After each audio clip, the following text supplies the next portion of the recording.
may mali sa ginagawa mo. Kumikita ka naman, lagi kang ang busy, marami kang racket, pero bakit lagi kang kapos? Bakit lagi kang naghahabol? At para bang ang bigat-bigat ng buhay mo? Alam mo kung bakit?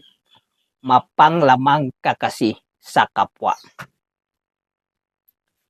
Kaya kahit anong gawin mong sipag, kahit anong gawin mong pagsusumikap, at kahit anong gawin mong diskarte sa buhay, ang pakiramdam mo, hirap na hirap ka pa rin. Parang walang nagbabago sa buhay mo. Wala kang peace of mind. Hindi ka kasi patas kung maghanap buhay. Ang lakas mong magkulang sa kapwa.